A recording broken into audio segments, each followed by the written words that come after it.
الحمد لله رب العالمين والصلاة والسلام على أشرف الأنبياء والمرسلين وعلى آله وأصحابه أجمعين وعلى من تبعهم بإحسان إلى يوم الدين. أما بعد، أعوذ بالله السميع العليم من الشيطان الرجيم من همزه ونفخه ونفسه وجعلنا بعضكم لبعض فتنة أتصبرون وكان ربك بصيرا. پروگرام مشعل راہ کی ایک اور کڑی لے کر آج میں آپ کی خدمت میں حاضر ہوں. آج کا ہمارا عنوان ہے قوت برداشت کی ضرورت. دنیا میں کامیاب زندگی گزارنے کے لیے اور انسانوں سے بہتر تعلقات رکھنے کے لیے جن مثبت صفات کی ضرورت انسان کے اندر پائی جاتی ہے ان میں سے ایک صفت قوت برداشت بھی ہے، صبر و تحمل، جس کا مطلب ہے دوسروں کی غلطیوں کو برداشت کرنا، دوسروں کی لغزشوں کو برداشت کرنا، دوسروں کے تبصروں کو برداشت کرنا، دوسروں کی تنقیدوں کو برداشت کرنا. یہ صفت جس شخص کے اندر جس قدر پائی جائے گی وہ شخص اسی قدر کامیاب زندگی گزارے گا اور لوگوں کے ساتھ تعلقات بھی اس کے اتنے ہی استوار ہوں گے. دیکھو، دنیا میں اللہ تعالیٰ نے سارے انسان ایک مزاج کے نہیں بنائے، ایک طبیعت کے نہیں بنائے. طبیعتیں جدا جدا، مزاج الگ الگ، ہزار انسانوں کے ہزار مزاج ہوتے ہیں، لاکھ انسانوں کی لاکھ طبیعتیں ہوتی ہیں. جو رب العالمین کی خلاقی کی شان ہے، جو رب العالمین کی شان تخلیق ہے، ان مختلف مزاجوں اور طبیعتوں کو برداشت کر کے چلنے والا انسان ہی کامیاب انسان ہے. ضروری نہیں کہ ہر انسان کا مزاج ہماری مرضی کے مطابق ہو. یقیناً ہر انسان کے اندر کوئی نہ کوئی ایسی صفت رہتی ہے، کوئی نہ کوئی ایسی عادت رہتی ہے جو ہمارے لیے ناقابل برداشت ہوتی ہے، پسند نہیں ہوتی. اس صفت کو برداشت کر کے چلنا ہی اصل کمال ہے. میں نے سورۃ الفرقان کی جو آیت آپ کے سامنے تلاوت کی ہے، اس آیت میں اللہ تبارک و تعالیٰ نے زندگی کے اسی اصول کی جانب رہنمائی کی ہے. چنانچہ اللہ تعالیٰ نے فرمایا وَجَعَلْنَا بَعْضَكُمْ لِبَعْضٍ فِتْنَةً. لوگوں، ہم نے تم میں سے بعض کو بعض کے لیے آزمائش کا ذریعہ بنایا، تم میں سے بعض کو بعض کے لیے امتحان کا ذریعہ بنایا ہے. کیا مطلب ہے؟ مزاج ایسے بنائے ہیں، ہر شخص کا مزاج دوسرے کے مزاج کے لیے امتحان ہے، ہر شخص کی طبیعت دوسری کی طبیعت کے لیے امتحان ہے. یہ زندگی امتحان ہے، اور امتحان کا پرچہ کیا ہے؟ میرا امتحان آپ ہیں اور آپ کا امتحان میں ہوں. ایک دوسرے کی کمزوریوں کو برداشت کر کے چلنا اور ایک دوسرے کی جانب سے ملنے والی تکلیفوں کو برداشت کرتے ہوئے معاف کرتے ہوئے چلنا، یہ کامیاب زندگی. اس لیے قرآن نے کہا اتصبرون، اس کے فوراً بعد کہا اتصبرون، ہم نے تم میں سے بعض کو بعض کے لیے آزمائش کا ذریعہ بنایا ہے. بندو بتاؤ کیا تم صبر کر پاؤ گے؟ وَكَانَ رَبُّكَ بَصِيرًا، اور تمہارا رب دیکھ رہا ہے. یہ آیت مکی زندگی میں اس وقت نازل ہوئی جب مشرکین مکہ نبی کریم صلی اللہ علیہ وسلم کو بہت ستا رہے تھے، تکلیفیں دے رہے تھے، پریشان کر رہے تھے، غلط القاب سے نواز رہے تھے. کبھی شاعر کہتے، کبھی کاہن کہتے، کبھی جادوگر کہتے، کبھی مجنون کہتے. پیارے نبی صلی اللہ علیہ وسلم بہت رنجیدہ ہوتے. اس پس منظر میں آیت نازل ہوئی اور کہا گیا اے پیغمبر صبر کریں، اس لیے کہ زندگی نام ہے اسی امتحان کا. وَجَعَلْنَا بَعْضَكُمْ لِبَعْضٍ فِتْنَةً، ہم نے تم میں سے ہر ایک کو دوسرے کے لیے آزمائش کا ذریعہ بنایا ہے. جو دوسروں کی تکلیفوں کو برداشت کرنے کا حوصلہ نہیں رکھتا، گویا سمجھو کہ وہ اس امتحان زندگی میں فیل ہو گیا اور ناکام ہو گیا. اسی مفہوم کو نبی کریم صلی اللہ علیہ وسلم نے ایک حدیث میں بڑے خوبصورت انداز میں بیان کیا. آپ نے فرمایا المؤمن الذي يخالط الناس ويصبر على اذاهم خير من المؤمن الذي لا يخالط الناس ولا يصبر على اذاهم.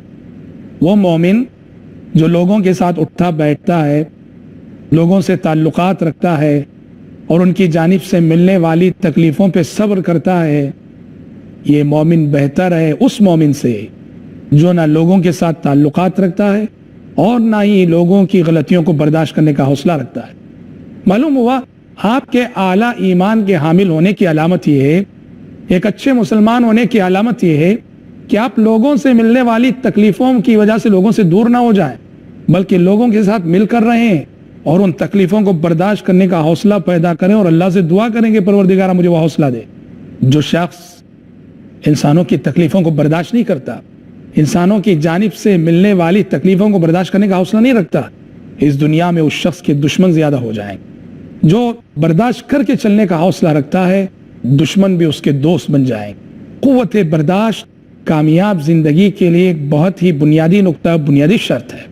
خصوصاً وہ لوگ جو اجتماعی کام کے ذمہ دار ہوتے ہیں، جماعتوں کے ذمہ دار، جمعیتوں کے ذمہ دار، انجمنوں کے ذمہ دار، تنظیموں کے ذمہ دار، سینٹرز کے ذمہ دار، امت کی خدمت کرنے والے، کسی بھی اجتماعی معاملے کے جو ذمہ دار ہوتے ہیں، ان کے لیے تو یہ صفت بہت ہی لازمی۔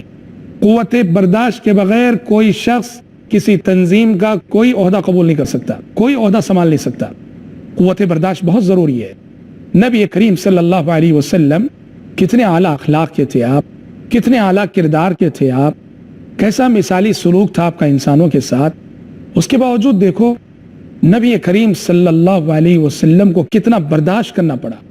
ایک مرتبہ کی بات ہے، نبی کریم صلی اللہ علیہ وسلم مال غنیمت تقسیم کر رہے تھے، اتنے میں ایک شخص آیا، کہ اس نے کہا یا محمد اعدل، اس نے کہا کہ اے محمد انصاف کرو، انصاف کرو، یعنی نعوذ باللہ وہ نبی کریم صلی اللہ علیہ وسلم کو یہ الزام دینا چاہ رہا تھا کہ آپ نعوذ باللہ جانبداری سے کام لے رہے ہیں، نعوذ باللہ ظلم کر رہے ہیں، اور نعوذ باللہ انصاف نہیں کر رہے ہیں، انصاف سے تقسیم نہیں کر رہے ہیں۔ غور کرو، وہ پیغمبر جن کی شان عدل یہ تھی کہ لو ان فاطمہ بنت محمد سرقت لقطعت یدہا، کہ اگر محمد کی بیٹی فاطمہ بھی چوری کرے تو محمد اپنے ہاتھ سے اپنی بیٹی فاطمہ کا ہاتھ کاٹے گا۔ ایسی شان عدل رکھنے والے پیغمبر کو نا انصافی کا الزام دیا جا رہا ہے، جانبداری کا الزام دیا جا رہا ہے۔ جب وہ شخص جانے لگا، آپ صلی اللہ علیہ وسلم نے کہا چھوڑ دو اسے، شاید وہ نماز پڑھا کرتا ہے۔ ذوالخویسرہ اس کا نام تھا۔ پھر آپ نے کہا یخرج من ضئضئ هذا الرجل قوم یمرقون من الدین کما یمرق السهم من الرمیہ، آپ نے کہا اس شخص کی ذریت سے ایسے لوگ پیدا ہونے والے ہیں، اس کی نسل میں وہ لوگ پیدا ہونے والے ہیں جو دین سے اسی طرح سے نکل جائیں گے جس طرح تیر کمان سے نکلتا ہے، یعنی خوارج، جو آگے چل کر ایک بدعتی فرقہ پیدا ہوا۔ یہ شخص جد امجد تھا ان کا، اور اس شخص کا نام تھا ذوالخویسرہ۔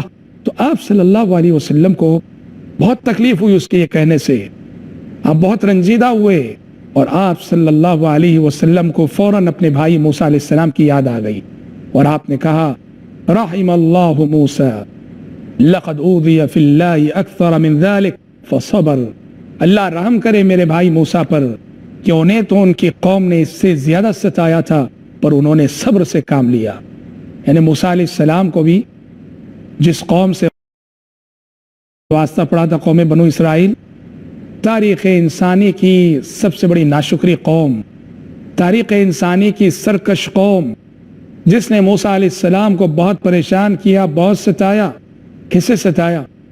موسیٰ علیہ السلام مصر گئے ہیں، جانے کا مقصد ہے بنو اسرائیل کو فرعون کے ظلم سے نجات دلانا، خیر خواہ بن کر گئے اپنی قوم بنو اسرائیل کے۔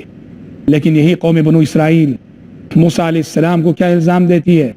کہتے اوذینا من قبل ان تأتینا ومن بعد ما جئتنا، کہا کہ موسیٰ تمہارے آنے سے ہم پر کوئی فرق نہیں پڑا ہے، تمہارے آنے سے پہلے بھی ستائے جا رہے تھے، تمہارے آنے کے بعد بھی ستائے جا رہے ہیں۔ کسی ناشکری ہے۔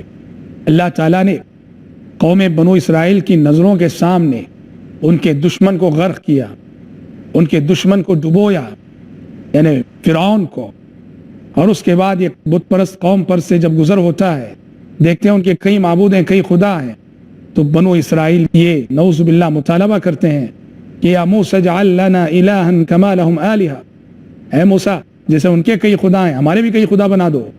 دیکھو قوموں کا سلوک پیغمبروں کے ساتھ کیسے پیش آتی ہیں قومیں۔ اور جب موسیٰ علیہ السلام نے اللہ کے حکم پر اپنی قوم بنو اسرائیل سے کہا کہ بیت المقدس میں تمہیں داخل ہونا ہے، اور جو قوم عمالقہ وہاں موجود ہے اس سے جہاد کرنا ہے، اور جہاد کرو گے تو کامیابی تمہارا مقدر ہے، اس وقت قوم بنو اسرائیل نے کیا جواب دیا تھا؟ قوم بنو اسرائیل نے جواب دیا تھا اذهب انت وربک فقاتلا انا هنا قاعدون، کہا کہ موسیٰ تم اور تمہارا رب دونوں جاؤ، جا کے لڑو، ہم یہاں بیٹھ کے دیکھیں گے۔ بہت ستایا قوم بنو اسرائیل نے موسیٰ علیہ السلام کو، اسی لیے قرآن مجید اس امت سے مخاطب ہو کے کہتا ہے یا ایھا الذین آمنوا لا تکونوا کالذین آذوا موسیٰ فبرأہ اللہ مما قالوا وکان عند اللہ وجیہا، اے ایمان والو ان لوگوں کی طرح مت ہو جاؤ جنہوں نے موسیٰ علیہ السلام کو ستایا، موسیٰ علیہ السلام کو تکلیف دی، یعنی بنو اسرائیل کی طرح۔ وَكَانَ عِنْدَ اللَّهِ وَجِيهًا، حالانکہ موسیٰ علیہ السلام اللہ تعالیٰ کے پاس بڑے رتبے والے تھے۔ تو اس موقع سے جب ذوالخویسرہ نے یہ کہا کہ یا محمد اعدل، اے محمد انصاف کرو، پیارے نبی صلی اللہ علیہ وسلم کو اپنے بھائی موسیٰ علیہ السلام کی یاد آ گئی، اور آپ نے فرمایا کہ اللہ رحم کرے میرے بھائی موسیٰ پر، انہیں تو اس سے زیادہ ستایا گیا پر انہوں نے صبر کیا۔ کیسے کیسے تکلیفیں لوگوں کی جانب سے نبی کریم صلی اللہ علیہ وسلم کو برداشت کرنی پڑی۔ ایک بدو آیا، دیہاتی آیا، آپ صلی اللہ علیہ وسلم پر اس کا ایک قرض تھا، سلیقے سے مانگنے کے بجائے نبی کریم صلی اللہ علیہ وسلم کی شان میں گستاخی کرنے لگا، سخت کلامی کرنے لگا، بے ادبی سے پیش آنے لگا، یہاں تک کہ صحابہ کو غصہ آ گیا اور صحابہ نے اسے پکڑنا چاہا، مارنا چاہا۔ مگر قربان جائیے ان اخلاق پر اور اس قوت برداشت پر کہ آپ صلی اللہ علیہ وسلم نے کہا دعوہ فإن لصاحب الحق مقالا، چھوڑ دو اس کو، حقدار کو کہنے کا حق پہنچتا ہے۔ ایک چھوٹا سا بریک ہم لیتے ہیں، جڑے رہیں آپ ہمارے ساتھ، بہت جلد لوٹیں گے ہم۔ بریک سے قبل ہماری گفتگو ہو رہی تھی کہ کامیاب زندگی گزارنے کے لیے قوت برداشت کی ضرورت ہے، اور خود نبی کریم صلی اللہ علیہ وسلم کو لوگوں کے کیسے کیسے تبصرے سننے پڑے، بسا اوقات خود اپنوں کی جانب سے بھی۔ ایک ہوتا منافقین تبصرہ کریں، کبھی کبھی خود اپنوں کی جانب سے بھی نبی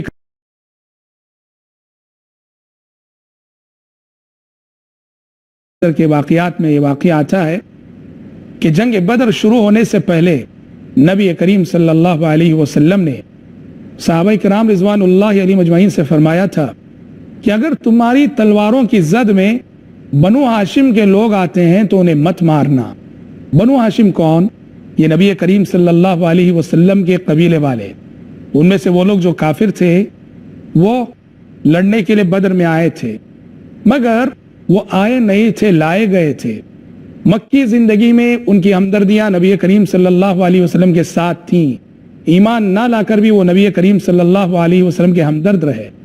جنگ بدر میں زبردستی ان کو کھینچ کر لایا گیا تھا مسلمانوں سے لڑنے کے لیے، اور پیارے نبی اس حقیقت سے واقف تھے کہ بنو ہاشم کے جو لوگ ابو جہل کی قیادت میں آئے ہیں وہ لڑنے کا ارادہ نہیں رکھتے ہیں، اسی لیے آپ نے صحابہ سے کہا بنو ہاشم کے لوگ اگر تمہاری تلواروں کی زد میں آ جائیں انہیں مارنا نہیں۔ تو ایک صحابی کی زبان سے نکل گیا اس وقت یہ جملہ، اچھا آپ کے رشتہ دار ہیں تو مارنا نہیں، ہمارے رشتہ دار ہو تو ہم ماریں گے؟ پیارے نبی صلی اللہ علیہ وسلم کو بہت تکلیف ہوئی، حالانکہ نعوذ باللہ ثم نعوذ باللہ یہاں قرابت داروں کی جانبداری کی بات نہ تھی، بلکہ پیارے نبی صلی اللہ علیہ وسلم نے بنو ہاشم کے احسانات کا بدلہ دینا چاہا۔ شیب ابی طالب میں جب مسلمانوں کو محصور کیا گیا، بنو ہاشم کے کفار بھی مسلمانوں کے ساتھ محصور کیے گئے، ساتھ دیا انہوں نے اس مصیبت میں، جانبداری کی بات نہ تھی۔ بہرحال بعد میں وہ صحابی بہت نادم ہوئے، پشیمان ہوئے۔ کہنا یہ کہ جو اجتماعی معاملات کے ذمہ دار ہوتے ہیں انہیں اپنے ماتحتوں سے ایسی باتیں کہیں نہ کہیں سننی پڑ جاتی ہیں۔ کبھی ماحول ایسا بنتا ہے، ایسا ٹینشن ذہنوں پہ چھا جاتا ہے کہ اچھے اچھے لوگ بسا اوقات کچھ ایسی باتیں کر جاتے ہیں جس سے دل ٹوٹ جائے۔ صلح حدیبیہ کے واقعات میں یہ واقعہ بہت مشہور ہے۔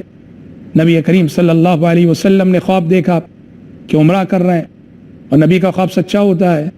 آپ صلی اللہ علیہ وسلم عمرہ کرنے کے لیے تشریف لے گئے، کافروں نے روک دیا، عمرہ کرنے نہیں دیا، تفصیلی واقعہ ہے۔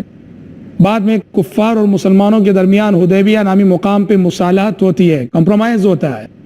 کیا کمپرومائز ہوتا ہے؟ جس میں مسلمان بظاہر دب کر کافروں کفار کی ہر شرط کو مانتے ہیں۔ وہ کہتے ہیں کہ مسلمان اس سال واپس جائیں گے، اس سال عمرہ کرنے نہیں دیں گے، ہم آئندہ سال آ کے عمرہ کرنا۔ پیارے نبی صلی اللہ علیہ وسلم نے کہا منظور ہے یہ شرط۔ انہوں نے دوسری شرط کہا کہ اگر مکے والوں میں سے کوئی مسلمان ہو کر واپس آ جائے، مسلمان اسے واپس کر دیں گے، اور اگر مدینے والوں میں سے کوئی مکہ آ جائے تو ہم اسے واپس نہیں کریں گے۔ بڑی زبردستی تھی. پیارے نبی نے کہا منظور ہے شرط. پیارے نبی صلی اللہ علیہ وسلم نے کفار کے ہر ڈیمانڈ کو بظاہر دب کر مان لیا, اور یہ بات صحابہ کرام رضوان اللہ علیہم اجمعین سے ہضم نہیں ہو رہی تھی. بہت ٹینشن میں آ گئے صحابہ, اور اس موقع سے عمر فاروق رضی اللہ تعالیٰ عنہ جذبات میں آ گئے, اور نبی کریم صلی اللہ علیہ وسلم سے ذرا سخت کلامی ہو گئی. حضرت عمر نے کہا اللہ کے نبی, کیا آپ اللہ کے سچے نبی نہیں ہیں؟ پیارے نبی نے کہا بالکل سچا نبی ہوں. حضرت عمر نے کہا کیا آپ نے نہیں فرمایا تھا کہ ہم عمرہ کریں گے؟ پیارے نبی نے کہا بالکل کہا تھا کہ عمرہ کریں گے, مگر یہ کب کہا تھا کہ اس سال کریں گے؟ حضرت عمر کی سخت کلامی ہو رہی تھی. ابو بکر صدیق رضی اللہ عنہ آئے, اور آ کر انہوں نے حضرت عمر کو سمجھایا, روکا, اور کہا کہ عمر تمہیں نہیں معلوم, اللہ کے نبی تو اللہ کے نبی ہیں, آپ کے فیصلے وحی الہی کی روشنی میں ہوتے ہیں, آپ کے فیصلے وحی الہی کی روشنی میں ہوتے ہیں, الجھو مت. حضرت عمر کہتے ہیں جب ہم واپس جا رہے تھے اور آسمان سے سورہ فتح نازل ہوئی, اِنَّا فَتَحْنَا لَكَ فَتْحًا مُبِينًا, تب مجھے شرح صدر ہوا. اور حضرت عمر اس رویے پر باقی زندگی میں بہت نادم رہے, بہت نادم رہے, بہت نادم رہے. بہت غمزدہ ہوتے تھے اس سوچ کر کہ میں نے حدیبیہ کے موقع پر نبی کریم صلی اللہ علیہ وسلم کے ساتھ کیسے سخت کلامی کر دی. اور وہ خود فرماتے ہیں کہ بعد کی زندگی میں نے اس غلطی کو یاد کر کے, اس غلطی کے کفارے کے طور پر بہت ساری نیکیاں کی, صدقہ کیا, نمازیں پڑھی, نفل روزے رکھے. اور کیجئے تو جہاں سبحان اللہ کوئی اجتماعی کام ہوتا ہے, کوئی اجتماعی نظم ہوتا ہے, وہاں ضرور بضرور ایک انسان کو دوسرے انسان سے ٹھیس پہنچ سکتی ہے, تکلیف پہنچ سکتی ہے, ضرورت قوت برداشت کی ہے. تو کامیاب قائد, کامیاب لیڈر, کامیاب صدر, کامیاب پریزیڈنٹ, کامیاب عہدیدار, کامیاب ذمہ دار کی علامت یہ ہے کہ وہ ماتحتوں کی جانب سے ملنے والی تکلیفوں کو برداشت کر کے چلے.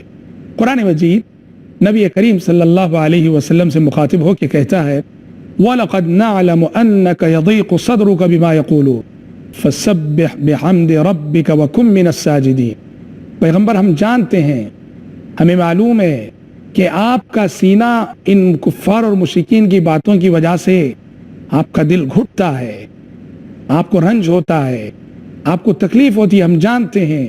فَسَبِّحْ بِحَمْدِ رَبِّكَ وَكُن مِّنَ السَّاجِدِينَ. اس گھٹن کا علاج یہ ہے کہ آپ اللہ کی تسبیح بیان کریں, اللہ تعالیٰ کی حمد کریں, سجدہ کرنے والوں میں سے ہو جائیں. تو معلوم ہوا کہ جب کبھی کسی کی جانب سے تکلیف پہنچتی ہے, رنج ہوتا ہے, دل تنگ ہوتا ہے, تو فوراً رب العالمین کی تسبیح, اس کی حمد کر لینا چاہیے. سبحان اللہ, الحمدللہ, یا سبحان اللہ بحمدہ, سبحان اللہ العظیم, ان جیسے اذکار پڑھ لینے چاہیے. یہ رنج اور یہ غم جاتا رہے گا. برداشت یہ اللہ تعالیٰ کی صفت ہے, وہ بندوں کی لغزشوں کو برداشت کرتا ہے, بندوں کے گناہوں کو برداشت کرتا ہے. چنانچہ بخاری شریف کی ایک حدیث میں نبی کریم صلی اللہ علیہ وسلم نے فرمایا ما احد اصبر على اذى يسمعه من الله يدعون له الولد ثم يعافيهم ويرزقهم, کہ اللہ سے بڑھ کر تکلیف دہ باتوں کو سن کر صبر کرنے والا کوئی اور نہیں ہے. اللہ سے بڑھ کر تکلیف دہ باتوں کو سن کر صبر کرنے والا کوئی اور نہیں ہے. يدعون له الولد ثم يعافيهم ويرزقهم, کہ لوگ اللہ کے لیے اولاد کا دعویٰ کرتے ہیں. نعوذ باللہ. مشرکین نے کہا الملائکۃ بنات اللہ, یہودیوں نے کہا عزیر ابن اللہ, عیسائیوں نے کہا مسیح ابن اللہ. کہا کہ انسان اللہ کے لیے نعوذ باللہ اللہ کی اولاد پکارتا ہے, اس کے باوجود اللہ ان پر رحم کرتا ہے, انہیں روزی دیتا ہے, انہیں عافیت دیتا ہے. تو برداشت یہ اللہ تعالیٰ کی صفت ہے. اور اسلامی عبادات میں بہت ساری عبادتیں ایسی ہیں جہاں شریعت ہمیں غیر شعوری طور پر اس جذبہ برداشت کی ٹریننگ کرتی نظر آتی ہے.